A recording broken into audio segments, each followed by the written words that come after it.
Hello teachers, welcome to this training session of Mid Day Meal. In this session we will discuss about FDMS and SNA. जैसे कि आप सभी को पता है कि लास्ट ईयर सभी स्कूल के, ब्लॉक के, डिस्ट्रिक्ट लेवल के बैंक अकाउंट बंद करा दिए गए थे। अब जब सभी बैंक अकाउंट क्लोज हो गए हैं तो हम पेमेंट कैसे करेंगे, हमारा पेमेंट का मेथड क्या होगा, तो वो सब पॉसिबल होगा SNA के थ्रू। SNA है क्या? SNA की फुल फॉर्म है single nodal account. Single nodal account का मतलब है कि अब पूरे स्टेट का एक ही बैंक अकाउंट होगा जिसमें से हम सभी ट्रांजैक्शन कर रहे होंगे और वो एक SNA अकाउंट डायरेक्टरेट लेवल पर खुल भी चुका है। अब क्वेश्चन आता है कि हमें सभी स्कूल के बैंक अकाउंट क्लोज कराकर SNA की जरूरत क्यों पड़ी? क्योंकि गवर्नमेंट ऑफ इंडिया ने इंस्ट्रक्शन इशू की कि MDM स्कीम की सभी ट्रांजैक्शन अब PFMS के थ्रू होंगी और PFMS के लिए SNA मैंडेटरी है। क्योंकि पहले जो स्कूल लेवल्स पर जो बैंक अकाउंट होते थे उनमें जो बैलेंस होता था, उनमें जो इंटरेस्ट गेन होता था, उनको ट्रैक करना बड़ा मुश्किल था। And second most important thing transparency, कि वो इजीली मॉनिटर कर पाएंगे अब कि कहाँ कहाँ पर मिड डे मील में ट्रांजैक्शन हो रही है, कौन उन ट्रांजैक्शन को कर रहा है, कितने अमाउंट की वो ट्रांजैक्शन हो रही हैं। तो अब आप सोच रहे होंगे कि जब आपके नाम बैंक अकाउंट है ही नहीं तो आप उसमें से ट्रांजैक्शन कैसे कर पाएंगे, तो वो सब पॉसिबल होगा FDMS के थ्रू। FDMS की फुल फॉर्म है फंड डिस्ट्रीब्यूशन मैनेजमेंट सिस्टम। ये एक सॉफ्टवेयर है, एक वेब पोर्टल है जिसके थ्रू हम SNA अकाउंट से ट्रांजैक्शन कर पाएंगे। FDMS को डेवलप किया गया है एक्सिस बैंक के द्वारा, क्योंकि हमारा स्टेट SNA अकाउंट जो है वो एक्सिस बैंक में है। और FDMS is based on PFMS। Means हम जब भी FDMS पर काम कर रहे होंगे उस पर जो भी रिक्वेस्ट जनरेट करेंगे वो PFMS को ही सेंड होगी, क्योंकि एट लास्ट हमें काम तो करना है PFMS पर ही। तो हम जब भी FDMS पर काम कर रहे हैं हम वर्चुअली PFMS पर ही काम कर रहे हैं। तो आप सोच रहे होंगे कि जब हमें काम PFMS पर ही करना है तो हमें FDMS की हेल्प क्यों लेनी पड़ रही है, क्यों हमने FDMS को अडॉप्ट किया। उसके कुछ रीजन है। फर्स्ट तो ये कि PFMS का जो इंटरफेस है वो थोड़ा सा मुश्किल है समझना, क्योंकि उस पर बहुत सारे ऑप्शन हैं जो हमारे यूज के नहीं है, पर वो किसी न किसी के यूज के तो है ही। क्योंकि PFMS को क्रिएट किया गया है उसमें सभी स्कीम्स को ध्यान में रखकर ऑप्शंस डाले गए हैं, जबकि एक्सिस बैंक ने जो हमारी MDM का FDMS तैयार किया है उसको specific mid day meal scheme को ही ध्यान में रखकर बनाया गया है। और सेकंड मोस्ट इम्पोर्टेंट रीजन ये है कि जब भी कोई टेक्निकल प्रॉब्लम आती है तो PFMS को कॉन्टेक्ट करना थोड़ा मुश्किल है, जबकि एक्सिस बैंक ने एक अलग से हेल्प डेस्क स्टैब्लिश की है जिस पर हम ईमेल के थ्रू हम उनसे कांटेक्ट कर पाएंगे और वो विद इन 24 आवर्स हमें रिप्लाई करेंगे और हमारी क्वेरी को सोल्व करेंगे। तो ये रीजन थे कि हमें FDMS की हेल्प लेनी पड़ी। तो अब हम बात करते हैं कि FDMS पर काम कैसे करना है। Generating request on FDMS is 2 step verification. Means कि कोई भी एक काम हमें पूरा करना है FDMS पर, उसके लिए हमें 2 यूजर्स की जरूरत पड़ेगी। उन 2 यूजर्स में से फर्स्ट विल बी मेकर, जो कोई भी रिक्वेस्ट क्रिएट करेंगे, and second will be checker, जो मेकर की क्रिएट की हुई रिक्वेस्ट को अप्रूव करेंगे। अब जिन टीचर्स ने ई-सैलरी को यूज किया है, समझा है, वो इजीली कनेक्ट कर पाएंगे कि जैसे हम ई-सैलरी पर पेमेंट करते हैं तो उसमें हम किसी का UCP कोड जनरेट करते हैं, उसको चेकर से अप्रूव कराते हैं, फिर बिल बनाते हैं मेकर की आईडी से और चेकर की आईडी से उसको सेंड टू ट्रेजरी करते हैं। उसी तरह से यहाँ पर भी करना पड़ेगा। हाँ, दोनों में मेन डिफरेंस ये है कि जैसे हम ई-सैलरी पर काम करते हैं तो हमें वहाँ पर ट्रेजरी में बिल सबमिट कराने पड़ते हैं, EPS लेकर बैंक में सबमिट करानी पड़ती है। तो यहाँ पर हमें ना ही, जब हम FDMS पर काम करेंगे तो ना ही हमें बैंक जाने की जरूरत पड़ेगी और ना ही हमें ट्रेजरी जाने की जरूरत पड़ेगी। तो अब क्वेश्चन आता है कि इनका रोल कौन प्ले करेगा, कौन मेकर होगा, कौन चेकर होगा।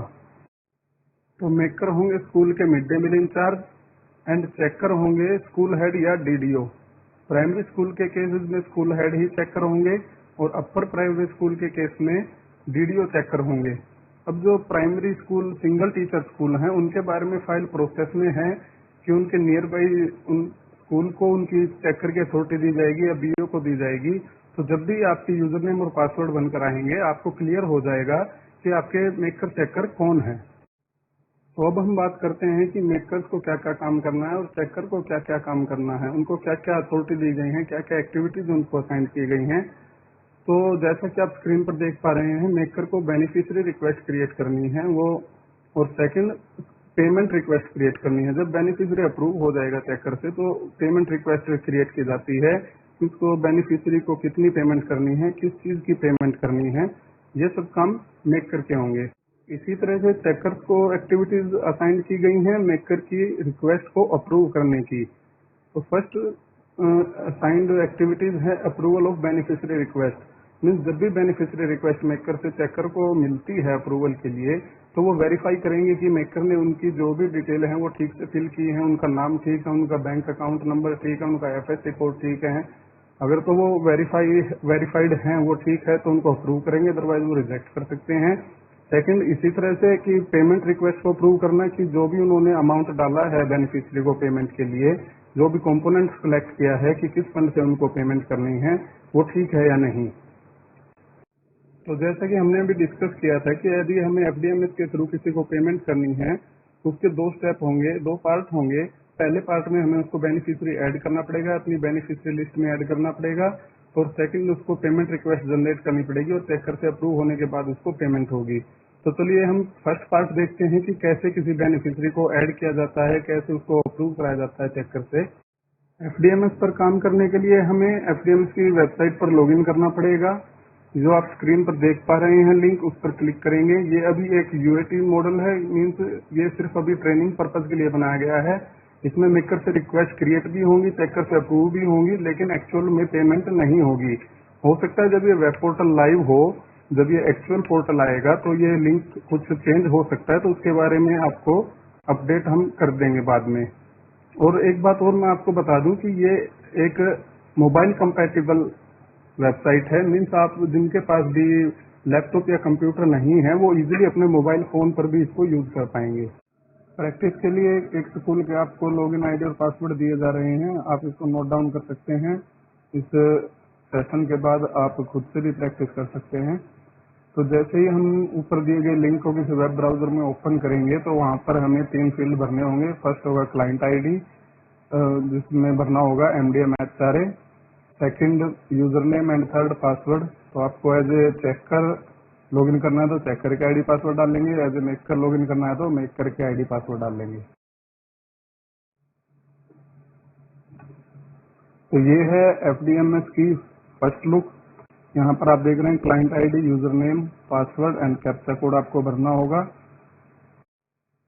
फर्स्ट हम रिक्वेस्ट क्रिएट करने के लिए, बेनिफिशियरी की रिक्वेस्ट क्रिएट करने के लिए एज ए मेकर लॉगिन करें, मेकर की आईडी पासवर्ड मैंने इसमें डाल लें। उसके बाद हम लॉगिन पर क्लिक करेंगे। लॉगिन पर क्लिक करने के बाद हमें ये स्क्रीन शो होगी, उसमें हम सिलेक्ट रोल पर क्लिक करेंगे। यहाँ से सिलेक्ट रोल में हम बेनिफिशियरी मेकर सिलेक्ट करेंगे तो हमें ये विंडो शो होगी। यहाँ से आप देख रहे हैं लेफ्ट अपर कॉर्नर में ये जो सर्कल किया हुआ है ये मेन्यू बटन है। इस मेन्यू बटन पर क्लिक करेंगे। मेन्यू बटन पर क्लिक करने के बाद बेनिफिशियरी मैनेजमेंट पर क्लिक करेंगे। बेनिफिशियरी मैनेजमेंट पर क्लिक करने के बाद हमें ये स्क्रीन शो होगी।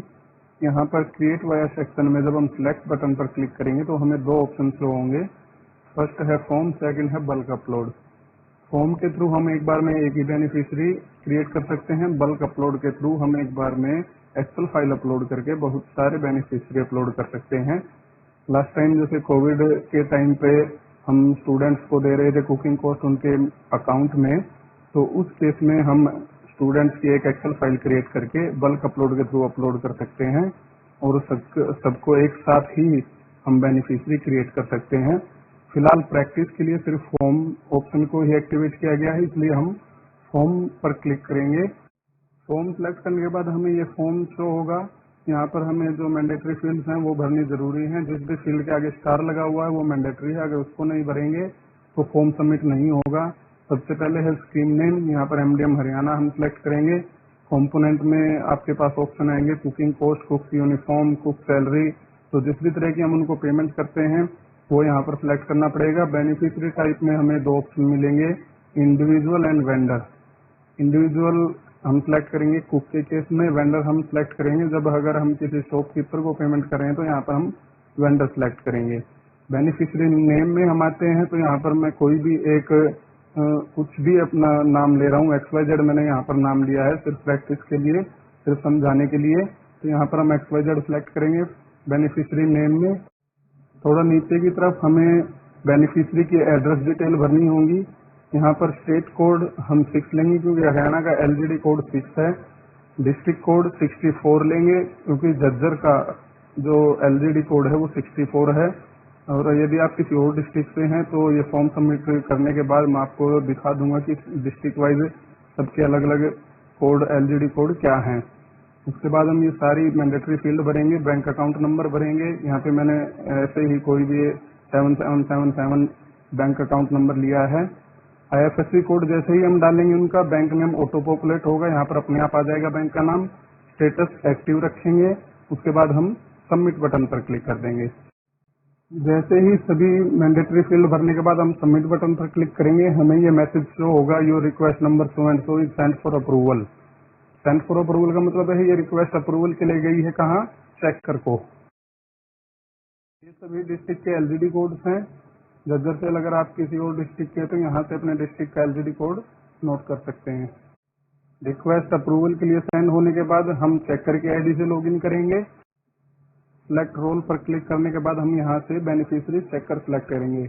आपने एक चीज नोटिस की होगी, मेकर की ID से यहाँ पर ऑप्शन आ रहा था बेनिफिशियरी मेकर, और चेकर की ID से ऑप्शन आ रहा है बेनिफिशियरी चेकर। तो यहाँ से हम इजीली डिफरेंशिएट कर सकते हैं कि हमने एज ए मेकर लॉगिन किया है या एज ए चेकर लॉगिन किया है। अपर लेफ्ट कॉर्नर में मेन्यू बटन पर क्लिक करेंगे, उसके बाद हम बेनिफिशियरी मैनेजमेंट पर क्लिक करेंगे। इसके बाद हम व्यू या सेक्शन में फॉर्म सेलेक्ट करेंगे। अगर मेकर ने बाय फॉर्म आपको रिक्वेस्ट सेंड की है तो फॉर्म पर क्लिक करने के बाद हमें ये रिक्वेस्ट जो सबमिटेड फॉर अप्रूवल है ये शो होंगी। अगर उन्होंने बल्क अपलोड किया तो यहाँ से चेकर को भी बल्क अपलोड सेलेक्ट करना पड़ेगा। उसके बाद उन्हें जो भी बल्क में रिक्वेस्ट आई होंगी वो सभी शो होंगी। तो अभी मेकर ने जो है फॉर्म से हमें रिक्वेस्ट भेजी थी, तो ये जो फर्स्ट रिक्वेस्ट है जो हमने बेनिफिशियरी ने XYZ लिया था, यहाँ पर हम देख रहे हैं, तो वो शो हो रही है, स्टेटस आ रहा है सबमिटेड फॉर अप्रूवल। जैसे ही हम इसमें रिक्वेस्ट नंबर पर क्लिक करेंगे तो फॉर्म ओपन होगा, उसमें वही सभी डिटेल शो होंगी जो मेकर ने फॉर्म भरते हुए भरी थी। इसको हम वेरीफाई करेंगे, चेक करेंगे कि ये सभी डिटेल्स ठीक हैं। अगर सभी डिटेल सही हैं तो अप्रूव बटन पर क्लिक करेंगे। यदि कुछ गलत लग रहा है तो आप रिमार्क्स में वो गलती मेंशन करके रिजेक्ट भी कर सकते हैं। अभी के लिए हम अप्रूव पर क्लिक करेंगे। अप्रूव पर क्लिक करने के बाद ये मैसेज शो होगा, your request number so and so is approved. इसका मतलब है आपने उसकी रिक्वेस्ट को अप्रूव कर दिया है। रिक्वेस्ट अप्रूव करने के बाद अपर लेफ्ट कॉर्नर में आप दो टैब देख रहे होंगे, एक व्यू बेनिफिशियरी, एक अप्रूव बेनिफिशियरी।